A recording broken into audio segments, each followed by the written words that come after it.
The language in this video has been translated using AI translation via HeyGen. While we strive for accuracy, the translation may not be entirely precise or reflect the original intent and meaning in all cases. We appreciate your understanding as we work to make this content more accessible through AI-assisted translation. 이 영상의 언어는 헤이젠의 AI 번역 기술을 사용하여 번역되었습니다. 정확성을 위해 최선을 다하고 있지만 번역 결과가 모든 경우에 완벽하게 정확하거나 원문의 의도와 의미를 완전히 반영하지 못할 수도 있습니다. AI 기반 번역을 통해 더 많은 분들이 콘텐츠에 접근할 수 있도록 노력하고 있으니 양해 부탁드립니다.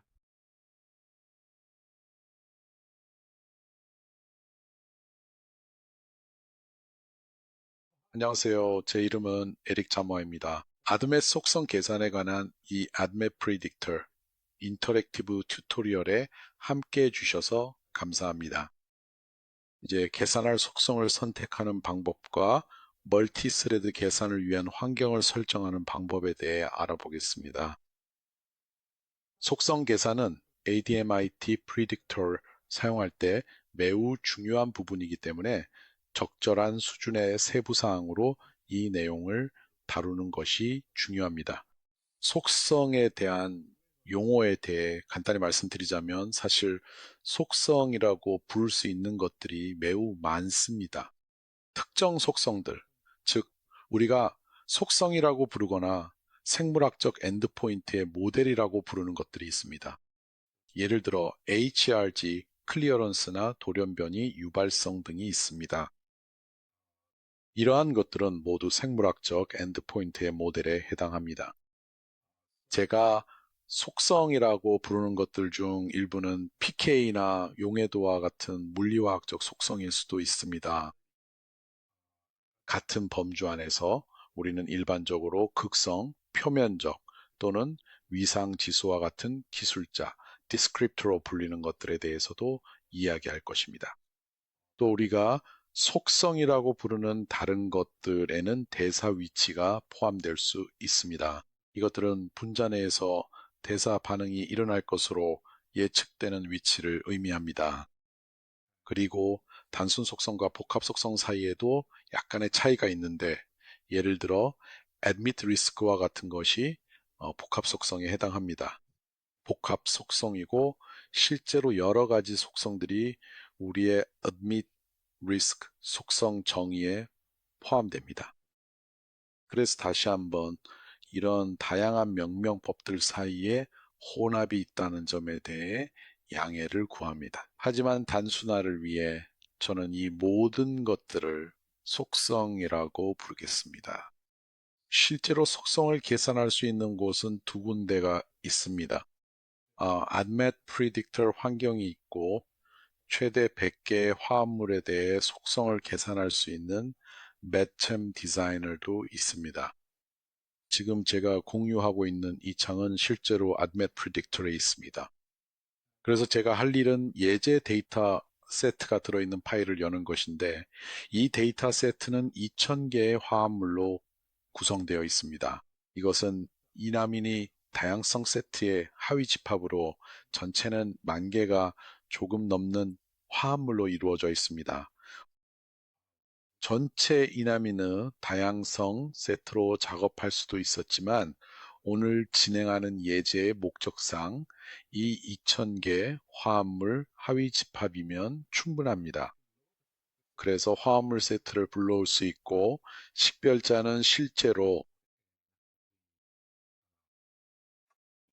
각 레코드의 첫 번째 줄, 첫 번째 필드에 저장되어 있습니다. 그래서 이것을 선택한 다음 이 화합물들을 불러오겠습니다. 이 과정은 매우 빠릅니다. 다시 말하지만 ADMET 프리딕터에서 가장 먼저 하는 일 중 하나는 보통 속성들을 계산하는 것입니다. 그리고 실제로 이 기능에 접근할 수 있는 세 가지 방법, 즉 세 가지 메커니즘이 있습니다. 이쪽에 있는 ADMI 아이콘을 통해서 접근할 수 있습니다. 이 아이콘 위에 마우스를 올리면 ADMET Properties라고 표시되거나 또는 데이터 메뉴 아래에서 접근할 수 있습니다. admin 속성 계산하기 이렇게 하면 이 창이 열립니다. 또한 키보드에서 Ctrl plus R 단축키를 사용하면 동일한 대화 상자가 열립니다. 이 창을 열면 애드민 속성 계산 대화 상자가 나타납니다. 여기에서 어떤 모듈을 라이선스 했는지에 따라 레이아웃이 다를 수 있습니다. 하지만 기본적으로 라이선스하지 않은 모듈은 비활성화되어 회색으로 표시됩니다. 지금 저에게 사용자 모델 섹션이 회색으로 비활성화되어 있는 것과 같은 방식입니다. 따라서 다시 말씀드리지만 여러분이 보는 화면은 라이선스한 모듈의 구성에 따라 다를 수 있습니다. 이 목록에서 실제로 계산하고 싶은 속성을 직접 선택할 수 있습니다. 여기에 표시된 것은 사용할 수 있는 속성들의 알파벳 순 목록입니다. 여기에는 특정 그룹이나 모듈에 속해 있다는 구체적인 정보는 표시되지 않습니다. 하지만 이 아이콘을 클릭하면 해당 정보를 확인할 수 있습니다. 여기에서는 알파벳 순으로 정렬되어 있지만 두 번째 아이콘을 클릭하면 동일한 속성들이 계층적으로 정렬되어 표시됩니다. 이제 속성들이 그 종류에 따라 정리되어 예를 들어 대사 관련 속성, 물리화학적 속성, 수송체 속성, 독성 등으로 분류되어 있습니다. 또한 eState key, 위상지수 등과 같은 기술자 디스크립터들도 일부 포함되어 있습니다. 이제 여기 있는 플러스 기호를 클릭하면 대사 메타보리즘 항목 아래에 무엇이 있는지 펼쳐볼 수 있습니다. 그리고 각각의 항목을 켜거나 끌 수 있습니다. 모든 항목을 끄고 싶다면 여기서 메타보리즘을 클릭하면 전체가 꺼지고 다시 클릭하면 전체가 켜집니다. 만약 몇 가지만 선택하고 싶다면 우선 모두 끈 다음 원하는 항목만 선택하면 됩니다. 그래서 이렇게 하면 각 그룹마다 이런 식으로 설정할 수 있습니다. 이 그룹들 각각에 대해요. 자, 이제 반복적으로 사용하고 싶은 속성 세트가 있다면 특정 세트를 저장할 수도 있습니다.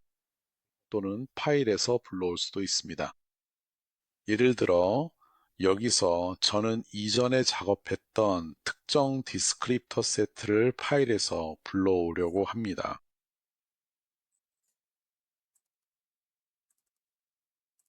여기서는 에리크리스트 txt라고 표시되어 있는데 이건 간단한 텍스트 파일이고 예를 들어 제가 사용하고 싶은 속성 목록이 들어 있습니다. 이렇게 하면 반복적으로 사용하고 싶은 속성 세트로 아주 쉽게 다시 돌아갈 수 있습니다. 그래서 여기서 모두 선택한 다음 확인을 누르겠습니다. 이제 계산을 설정할 때 또 다른 측면은 속성 예측을 위한 이 고급 설정들입니다. 그리고 여기서는 여러 가지 옵션에 접근할 수 있는데 그 중에는 pH에 따라 달라지는 속성에 대해 pH 값을 설정할 수 있는 기능도 포함되어 있습니다. 기본적으로는 이 값들이 생리학적 pH인 7.4에서 계산됩니다. 하지만 만약 이 속성들을 다른 pH에서 계산하고 싶다면 예를 들어 위액에서 연구를 하고 있다면 또는 소화관의 특정 구역에서 화합물의 운명이 어떻게 될지 연구하고자 한다면 이 값을 다른 pH로 설정할 수 있습니다. 또한 원하는 설정에 따라 pKa 값을 제한할 수도 있습니다. 또한 이온화 가능한 작용기가 많은 화합물을 제외하는 방법도 있습니다. 이렇게 하고 싶은 이유는 다음과 같습니다. 이러한 화합물은 매우 많은 수의 이온화 상태를 가질 수 있는데 이는 이온화 가능한 작용기 수에 의해 거듭 제곱만큼 많을 수 있습니다. 다시 말해 예를 들어 12개의 이온화 가능한 작용기가 있다면 그 수는 상당히 커지게 됩니다. 소프트웨어는 불필요한 소수 화합물에 많은 시간을 쓰게 됩니다. 이 화합물들이 중요해 계산이 필요하다면 그 설정을 쓰세요. 기본적으로 이 옵션은 꺼져 있습니다. 건너뛰고 싶다면 이 옵션을 켜면 되며 기준을 넘는 즉시 생략됩니다. 이 경우에는 이 온화 그룹이 12개를 초과하면 계산에서 제외됩니다. 설정에 만족한다면 그냥 진행하시면 됩니다. 그리고 계산을 진행하는 방법은 아주 간단하게 이 대화 상자 하단에 있는 Calculate 버튼을 누르는 것입니다. 그래서 Calculate 버튼을 누르면 계산이 시작됩니다. 여기에는 2000개의 화합물이 있고 총 100개에서 약 170개 정도의 특성을 계산하고 있습니다. 이 계산은 10초 조금 넘게 걸립니다.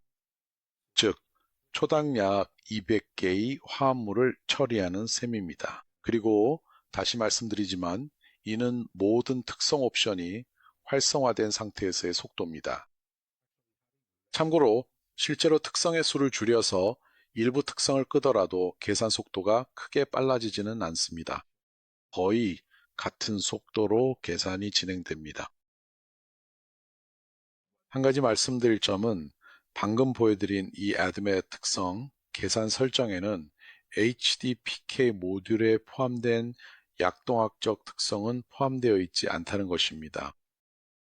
그리고 그 이유는 이러한 약동학 모델들이 기전 기반 모델들이기 때문이며 HDPK와는 성격이 매우 다르기 때문입니다. 회귀든 분류든 통계적 모델들은 방금 설명드린 것에 해당합니다. 그래서 다시 말씀드리지만 이 설정에는 포함되어 있지 않습니다. 만약 HDPK에 포함된 약동학적 특성에 다시 접근하고 싶으시다면 그것은 별도의 튜토리얼에서 다루게 될 것입니다. 하지만 여기서 다루는 것은 %F에 대한 접근입니다. 여기 있는 %F 아이콘이나 도구 메뉴의 PK, 시뮬레이션, %FA, %FE를 통해 접근 가능합니다. 서로 다른 설정이라 별도로 다루는 것입니다. 여러분이 보셨던 계산들은 꽤 표준적인 델 노트북에서 수행되었고 보신 것처럼 속도도 꽤 빨랐습니다. 이렇게 빠른 속도의 비결은 멀티스레딩을 사용했기 때문입니다. 이 특정 기기에서는 최대 8개의 프로세서를 사용할 수 있었고 이는 환경 설정 섹션에서 설정할 수 있습니다. 그리고 이것은 하나의 파일에서 찾을 수 있습니다. 환경 설정으로 가면 고급 탭이 있다는 것을 볼 수 있습니다. 여기 고급 탭에서 계산에 사용할 최대 프로세서 수를 확인할 수 있습니다. 말씀드린 대로 최대 8개의 프로세서를 사용할 수 있었습니다. 저는 보수적으로 7개만 사용했습니다. 그리고 한 개의 프로세서는 기기의 다른 작업이나 관리 작업을 위해 남겨두었습니다. 이제 실제로 자신의 노트북이나 데스크탑에서 어떤 설정, 어떤 구성이 되어 있는지 확인하고 싶다면 윈도우스 텍스트 박스에서 시스템을 입력하면 해당 기기의 시스템 정보를 확인할 수 있습니다. 이 경우에는 프로세서 섹션으로 가면 제가 인텔 Core i7을 사용하고 있다는 것을 볼 수 있습니다. 코어는 4개지만 여기서 중요한 것은 8개의 논리 프로세서입니다. 이 논리 프로세서의 수가 우리가 동시에 실행할 수 있는 스레드의 수를 결정합니다. 이렇게 해서 이 특정한 설정을 확인할 수 있습니다. 이제 우리가 꽤 많은 속성들을 계산했다는 점을 주목하세요. 이 모든 값들은 현재 열에 저장되어 있습니다. 자, 이제 만약에 원한다면 혹시 이 많은 속성들 때문에 부담을 느낀다면 여기 아래에 있는 노란색 탭을 사용할 수 있습니다. 이 탭을 통해 표시되는 속성의 범위를 특정 그룹으로 좁힐 수 있습니다. 예를 들어 운송 모델과 관련된 속성만 보고 싶다면 Transporters를 클릭하면 됩니다. 그러면 그 내용만 화면에 표시됩니다. 나머지는 표시되지 않습니다. 마찬가지로 독성이나 다른 엔드포인트에 대해서도 표시되는 항목을 관리하기 쉬운 범위로 필터링할 수 있습니다. 이 점을 중간중간 언급해 드립니다. 앞서 말씀드렸듯이 속성을 계산하는 방법에는 두 가지가 있습니다. 즉, ADMET, 속성을 계산할 수 있는 두 가지 사용자 인터페이스가 있습니다. 첫 번째 방법은 방금 보셨던 AdMetPredict를 이용하는 것입니다. 두 번째 방법은 MetChamDesigner를 사용하는 것으로 이는 100개 이하의 화합물을 다루는 상황에 적합합니다. 지금부터 MetCham 디자이너에 접근하는 방법을 보여드리겠습니다. 아주 간단합니다. AdMet Predictor에는 MetCham 디자이너 아이콘이 있어서 그 아이콘을 클릭하시면 됩니다. 여기 보이는 이 알데하이드 그림이 바로 그것입니다. 따라서 MetCham 디자이너를 아주 쉽게 열 수 있습니다. 말씀드린 대로 최대 100개의 화합물을 처리할 수 있습니다. 이제 여기에는 2000개의 화합물이 들어있는 파일이 있습니다. 이 2000개의 화합물이 들어있는 파일을 지정하면 소프트웨어는 실제로 문제없이 작동하지만 그중 처음 100개의 화합물만 불러옵니다. 자, 이제 이전에 이 휠에서 봤던 것과 비슷한 맞춤 설정 옵션에 접근할 수 있습니다. 여기에서 설정 변경을 할 수 있습니다. 여기를 클릭해서 Add Bet로 이동하면 활성화된 항목의 레이아웃이 비슷하게 보일 것입니다. 가능한 속성들에 관해서도 마찬가지로 방금 본 것과 비슷한 사용자 인터페이스에서 속성 집합을 맞춤 설정할 수 있습니다. 만약 속성 정의 방식이 마음에 든다면 여기에서 Add IME 아이콘을 간단히 클릭하시면 됩니다. 그러면 소프트웨어가 이 화합물들에 대해 활성화된 속성들을 신속하게 계산하기 시작합니다. 이 레이아웃이 이전에 Admit Predictor에서 봤던 레이아웃과 다르다는 점을 주목하세요. 사실 이 레이아웃은 반대입니다. 여기서는 화합물들이 열에 있고 속성들이 행에 있지만 Admit Predictor에서는 그 반대였죠. Admit Predictor에서는 화합물들이 행에 있고 속성들이 열에 있었습니다. 어떤 사람들은 한 가지 방식을 선호하고 다른 사람들은 반대 방식을 더 좋아합니다. 좋은 소식은 두 가지 방식 모두 사용할 수 있다는 점입니다. 그래서 그 점만 말씀드리겠습니다. 관련된 유사체가 있고 그 영향이 무엇일지 빠르게 확인하고 싶을 때가 있습니다. 예측된 속성 측면에서 보면 이러한 유사체들을 아주 쉽게 훑어볼 수 있습니다. 그리고 다시 한번 일련의 화합물 내에서 특정 화학적 변화가 어떤 결과를 가져올 수 있는지 알 수 있습니다. 속성 예측에 접근하는 두 가지 방식 모두에 대해 이야기하고 있으니 ADMET Predictor와 MetCham Designer가 실제로 속성 계산을 위해 두 가지 별도의 라이선스를 사용한다는 점을 언급하겠습니다. 그리고 여러분은 두 가지 라이선스 모두 제공받았습니다. 그래서 다시 말해 양쪽에서 각각 독립적으로 작업을 수행할 수 있습니다. 또한 상당히 큰 장점 중 하나는 멀티스레딩 모드가 해당 기능의 라이선스를 하나만 소모한다는 점입니다. 그래서 제가 방금 7개의 스레드로 작업한 것은요. 실제로 이 계산에 사용된 각 모듈의 라이선스가 하나씩만 사용되었습니다. 그리고 이것은 물론 그래픽 사용자 인터페이스를 통해서이지만 멀티스레딩은 커맨드 라인 모드에서도 작동합니다. 그래서 이것도 매우 유용합니다. 라이선스 관련 부분에 대해서는 별도의 튜토리얼이 제공될 예정입니다. 그래서 다시 말씀드리지만 여기서 자세한 내용까지는 들어가고 싶지 않습니다. 너무 깊이 들어가지 않겠습니다. 이것으로 어드 및 속성 계산에 관한 이번 튜토리얼을 마치겠습니다. 이 내용이 도움이 되었길 바랍니다. 시간 내주셔서 감사드리며 좋은 하루 보내시길 바랍니다.